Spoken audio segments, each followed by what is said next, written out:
இயேசு கிறிஸ்துவின் நாமத்தில் உங்கள் யாவரையும் அன்போடு கூட வாழ்த்துகிறேன். இன்றைக்கு நாம் பார்க்க போகிற தலைப்பு, நாம் இப்பொழுது கிறிஸ்துவுடனே கூட ஒன்றாக வீற்றிருக்கிறோம். We are now seated together with Christ. எபேசியர் 2:7.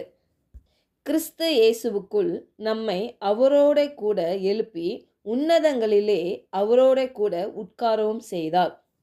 இந்த வசனத்தை டிபிடி டிரான்ஸ்லேஷனில் படிக்கிறேன். அவர் நம்மை உயர்த்தப்பட்டவரான கிறிஸ்துவுடனே கூட எழுப்பினார். நாமும் அவரோடு பரலோக மண்டலத்தின் மகிமையான பரிபூரணத்திற்கும் அதிகாரத்திற்கும் ஏறி போனோம். ஏனெனில் நாம் இப்பொழுது கிறிஸ்துவுடனே கூட ஒன்றாக வீற்றிருக்கிறோம். ஹல்லேலூயா. பாருங்க, கிறிஸ்து உயிர்த்தெழுதலிலும் அவருடைய பரமேறுதலிலும் மற்றும் பிதாவின் வலது பார்சத்தில் அமர்ந்திருக்கும் கிறிஸ்துவுடன் நமக்குள்ள ஐக்கியத்தை நம்ம பார்க்கிறோம்.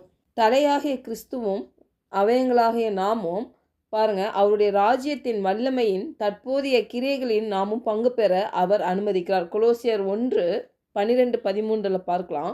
ஒளியுள்ள பரிசுத்தவான்களுடைய சுதந்திரத்தில் பங்கடைவதற்கு நம்மை தகுதி உள்ளவர்களாக்கினவரும் இருளின் அதிகாரத்தினின்று நம்மை விடுதலையாக்கி தமது அன்பின் குமாரனுடைய ராஜ்யத்திற்கு உட்படுத்தினவருமாயிருக்கிற பிதாவை ஸ்தோத்தரிக்கிறோம். பாருங்க, ஒளியுள்ள பரிசுத்தவான்களுடைய சுதந்திரத்தில் உங்களை என்னையும் பங்கடைவதற்கு நம்மை தகுதி உள்ளவர்களாய் மாற்றியிருக்கிறார். நம்மை இருளின் அதிகாரத்திலிருந்து நம்மளை விடுதலை ஆக்கிவிட்டார். இன்றைக்கு தமது அன்பின் குமாரனுடைய ராஜ்யத்துக்கு நம்மை உட்படுத்தினவருமாய் இருக்கிறார். பாருங்க, அடுத்த வசனம் பாருங்களேன். கிறிஸ்துவுக்குள் அவருடைய இரத்தத்தினாலே பாவம் மன்னிப்பாகிய மீட்பு நமக்கு உண்டாயிருக்கிறது.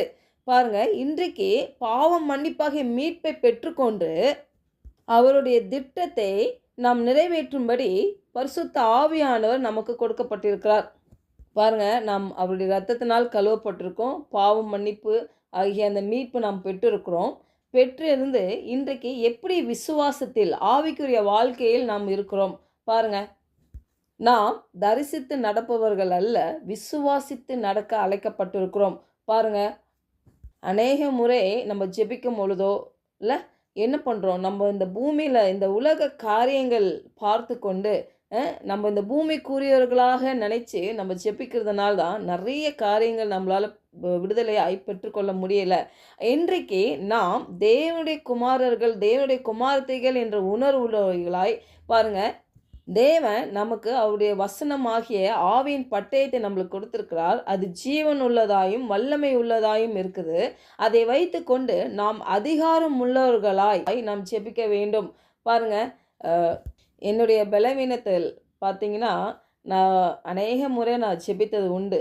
நிறைய விண்ணப்ப ஜெபம், உபவாசம் இருந்து எவ்வளோ என்னோடய சுய பலத்தில் நான் என்ன செய்ய முடியுமோ நிறைய அறிக்கை, வசனத்தை அறிக்கை பண்ணுவேன். எல்லாம் பண்ணி எனக்கு மாற்றமே இல்லாத ஒரு நிலையில் தான் பாருங்கள் நான் என்னுடைய ஜெபத்தை மாற்றினேன்.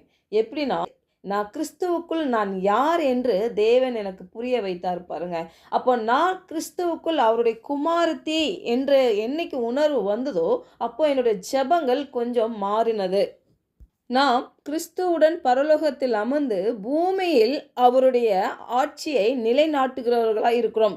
இதை நாம் புரிந்து கொள்ளும் போது தான் பாருங்களேன் நம்ம காரியங்கள்லாம் மாற்றம் அடையும். முதலாவது நாம் மாறுவோம். பாருங்க, அப்பாட்ட இருக்குதுன்னா பிள்ளைங்க எப்படி கேட்கும், அப்பா தாங்கப்பான்னு ஒரு வாட்டி கேட்கும் இல்லை, அதுக்கப்புறம் அப்படியேவா கேட்கும், அப்பா கொடுங்கப்பா இல்லை, ஒரு அதிகாரமாய் இல்லை. ஏன்னா அப்பா கிட்ட இருக்க நம்ம அப்பா, அவர் வேறு யார், அது நம்ம அப்பா. நம்ம அப்பா கிட்ட எப்படி ஒரு உரிமையாக கேட்போம். அப்பா கிட்ட நம்ம வாங்குறதுக்கு எல்லா ரைட்ஸும் இருக்குது. கரெக்டு தானே? அப்போ நம்ம அப்பாட்ட வாங்கும் பொழுது எவ்வளோ ஒரு உரிமையாக இல்லை. அதே மாதிரி தான் இன்றைக்கு பரலோக தகப்பன் நமக்கு தகப்பனாக இருக்கிறாரு. அவர் தான் உண்மையான தகப்பன். பாருங்க, இந்த பிசாசு பார்த்திங்கன்னா நம்ம பாரம்பரியமாக பண்ணுகிற காரியங்கள், ஜெபிக்கிறது, வேதம் வாசிக்கிறது இல்லை, இதுக்கெல்லாம் அவன் பயப்படவே மாட்டான். ஆனால் என்னைக்கு நீங்கள் கிறிஸ்துவுக்குள் நீங்கள் யார் என்பதை நீங்கள் அறிந்து செயல்படும் பொழுது அந்த இயேசு கிறிஸ்து மீட்டெடுத்த அந்த அதிகாரத்தில் நடக்கும் விசுவாசிக்கிறவர்களாக இருக்கும் பொழுது தான் அவன் பயப்படுவான். ஏன்னா நீங்கள் யாருன்றது உங்களுக்கு தெரிஞ்சிச்சு இல்லையா? நீங்கள் கிறிஸ்துவுக்குள் நீங்கள் யார் என்று நீங்கள் அறிந்து விட்டீர்களானால், அதன்படி நீங்கள் செயல்படும்போது, அந்த மனப்பான்மையில் நீங்கள் வேதம் வாசிக்கும் பொழுது, ஜெபிக்கும் பொழுது, கர்த்தரை துதிக்கும் பொழுது, ஆராதிக்கும் பொழுது, பிசாசு நடுங்குவான். ஹல்லேலூயா! பாருங்க, எபேசியர் 2:4 பார்க்கலாம். தேவனோ இரக்கத்தில் ஐஸ்வர்யம் உள்ளவராய் நம்மில் அன்பு கூர்ந்து தம்முடைய மிகுந்த அன்பினாலே அக்கிரமங்களில் மரித்தவர்களாய் இருந்த நம்மை கிறிஸ்துவுடனே கூட உயிர்ப்பித்தார். கிருபையினாலே ரட்சிக்கப்பட்டிருக்கிறோம். ஹல்லேலூயா! பாருங்க, நம்ம எல்லாம் இரக்கத்தின் ஐஸ்வர்யம் உள்ள தேவனுடைய குமாரர்களாய் இருக்கிறோம். பாருங்களேன், அவருடைய அன்பினால நம்ம அக்கிரமங்கள்லாம் பாவத்துக்கு மரித்திருந்த நாம் கிறிஸ்துவுடனே நம்மளை உயிர்ப்பிக்கிறார். அப்போ பாவத்துக்கு, சாபத்துக்கு, வியாதிக்கு இல்லை, உலக காரியங்கள் எல்லாத்துக்கும் நம்ம என்ன பண்ணுறோம்? மரித்து கிறிஸ்துவுடனே நம்ம உயிர்ப்பிக்கிறோம். ஹல்லேலூயா! அந்த கிறிஸ்துவுடன் உயிர்ப்பிக்கும் பொழுது நம்ம மறுபடியும் ஆவியில் பிறக்கிறவர்களாக இருக்கிறோம். அதுதான் பாருங்க, புதுப்பிக்கப்பட்ட மனம் என்று பார்க்கிறோம். ஒரு மனிதன் மனது புதுப்பிக்கப்படும் பொழுது பாருங்க, அவன் ஆவிக்குரியவனாய் உலகத்தில் வாழ்வான். உலகத்தில் இருந்தாலும் நம்மளாம் யாரு? தேவனுடைய பிள்ளைகளாய் இந்த பூமியில் வாழ்வோம். பாருங்க, அப்போ அநேக காரியங்கள் பார்த்தீங்கன்னா நம்ம விசுவாசத்தின் பார்வையில் நம்ம பார்ப்போம், விசுவாசமாய் பேசுவோம், விசுவாசமாய் செயல்படுவோம். பாருங்க, இன்றைக்கு உங்களை எண்ணியும் கிறிஸ்துவுக்குள் நம்மை உயிரோடு எழுப்பி என்ன பண்ணுறாராம்? உன்னதங்களிலே அவரோட கூட உட்கார நம்மளை செய்திருக்கிறார். ஹல்லேலூயா! இங்கே யார்கிட்ட இருக்கோம்? நம்ம அப்பா கிட்ட இருக்கிறோம். நம்ம அப்பா பக்கத்திலே நம்ம கூடயே இருக்கிறார் அவர் இல்லை? ஆவிக்குரிய ரீதியில் நம்மளுக்கு எல்லாவற்றையும் தேவன் கொடுத்து விட்டார். சுகம், பலன், ஆரோக்கியம் இல்லை, நம்முடைய குறைவைகளை நிறைவாக்குற கிறிஸ்து நமக்குள்ளாகவே இருக்கிறார். ஹல்லேலூயா!